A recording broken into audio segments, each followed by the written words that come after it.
Hi guys, and welcome back to my channel. You probably have read the title of this and you're going, okay, I'm curious. You may have read the title and you're thinking, what exactly are we going to be talking about? You may have read the title and thought, this again? Why? And you may be thinking, or we're getting into Black Lives Matter again? Like, really? Because I want to say, yes, that is not a question on this channel. The fact that it could be a question in the world disgusts me. And on this channel, Black Lives Matter, okay? That is being clarified from point blank. So, let's get into this. As you know, or you should know, I am a Christian. And this current situation annoys me because reading into it in the Bible, there is a lot of evidence to prove that Black Lives Matter. If you didn't already know it, the evidence is here. And let's just get into it. I am going to try and keep this as quick fire as possible. I'm going to try not to elaborate a lot, but I'm still going to elaborate just to explain some things. This is a talk video. I have my tea here. Let's go. So, we're going to start off by saying there is only one race, the human race. Yes, okay, this is cringy to say, and it's been overused. But let's discuss from the Bible and biologically why this is true. Genesis 3:20, the man named his wife Eve because she was the mother of all living.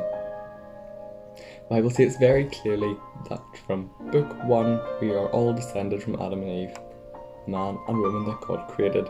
Therefore, we are all one race. The human race. There is no white race, there is no black race, as we all came from the same place. Let's go to the biology side. Humans are all classified as Homo sapiens sapiens. When the Human Genome Project researched this, they published a draft of the findings in the year 2000.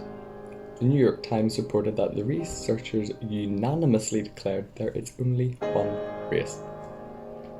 So, where did all the regional variation come from? If we read on to Genesis 11, verse 9, this is about the story of the Tower of Babel. If you don't know it, I recommend reading it. It's a very interesting story, but it's true.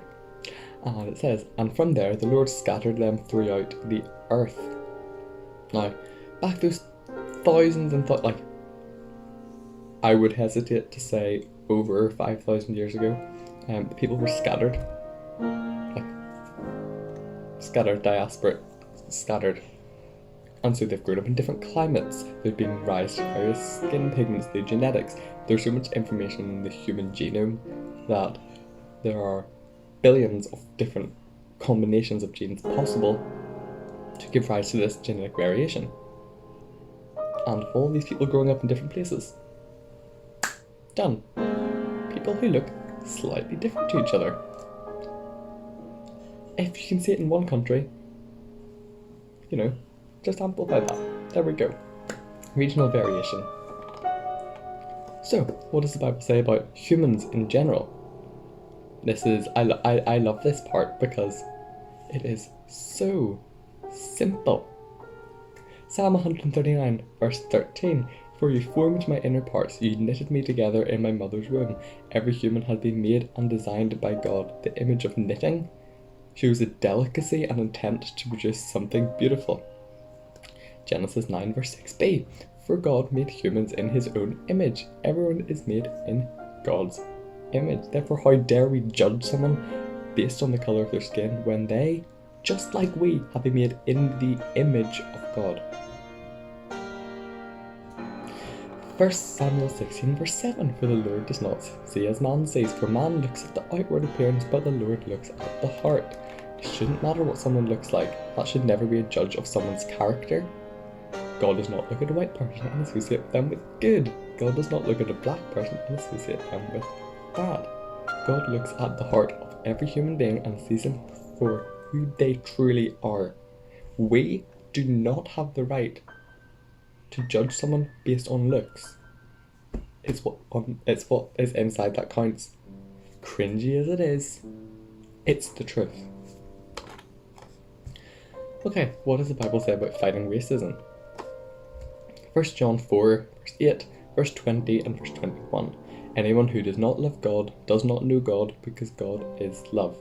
If anyone says, I love God, and hates his brother, he is a liar. For he who does not love his brother, whom he has seen, cannot love God, whom he has not seen. And this commandment we have from him: whoever loves God must also love his brother. Listen to those words again. If anyone says, I love God, and hates his brother, he is a liar. For he who does not love his brother, whom he has seen, cannot love God, whom he has not seen. So, who is your brother?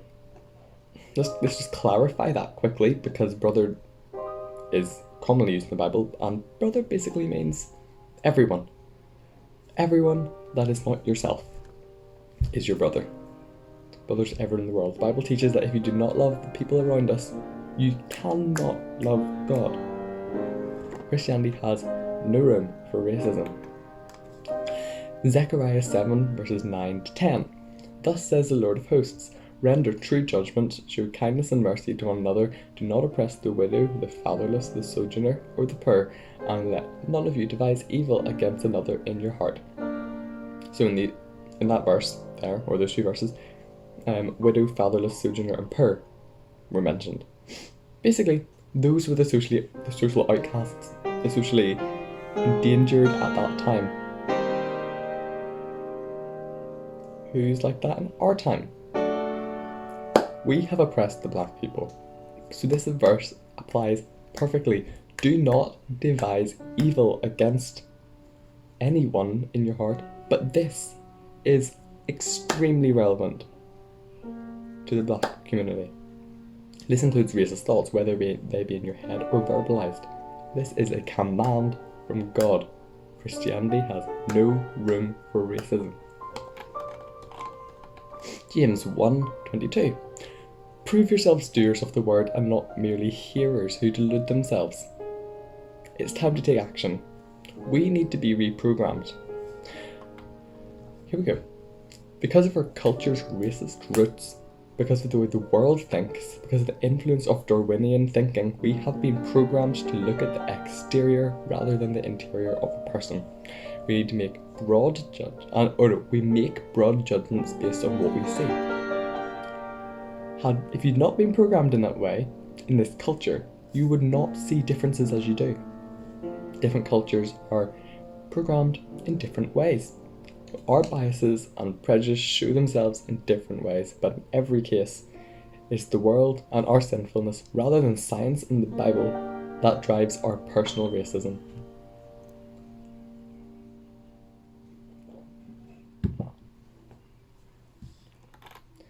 Okay, take action. Here we go. I have got these from some of these things from 5 things I want. Let me get the wording right. 5 things I need from white people right now, and I will link it down below because that was a very good blog post to read. So, 1. Do not silence black people. There's so many ways to silence people. You can tell them their experience isn't relevant. You can make light of someone's experience and oppression, tell them that's not so bad. You can ask to see their credentials. You can insist they stay in their lane. Silencing black voices is the height of white privilege. 2. Use your privilege for good. And just before I say that, white privilege exists. We all have it. No questions asked. As a white person, you have access to places that black people don't, and your voice will likely be heard in a way that black people's will not. So use it for good. Use your privilege for good. Number 3. Amplify black voices. When you have a space afforded to you, including your own social media, use the space to lift up voices of the oppressed community. Again, the issue here is access. There are some places that black people's words will not penetrate because they don't have access to them. White people have the ability to carry black voices into spaces where they may not usually be heard. For example, if you see a black person sharing something on social media about their experience, about what they think, share it. Because they may not carry, but what you post might. And 4, educate yourself. I've attached some links in the description. Please read some of these. I did, and I found them very useful. Educate yourself on what is happening and what you can do to help, and listen to what black people have to say. So down below I have linked Movement for Black Lives. I've linked some Bible-based material. That is what this video is mainly about. I've linked 5 things I need from white people right now. The Forefront Project, Joined Up Thinking, Socialists of Colour, sign the petitions down there, donate, Black Vision Collective, all on there, and I highly recommend you go and check it out. Even if you just look at one of those things, that is you educating yourself more than you were before.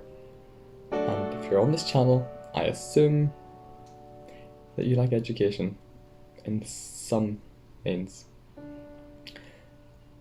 So, if you've made it this far, if you haven't clicked off because you're so uncomfortable about this, because I'm uncomfortable making this, thank you. But it's not me that should be thanking you, because we need to be educated in this together. It's up to us to do something about it. It's not up to black people to ask. They shouldn't have to, but yet we've made them. And that should disgust all of us. So, thank you for watching.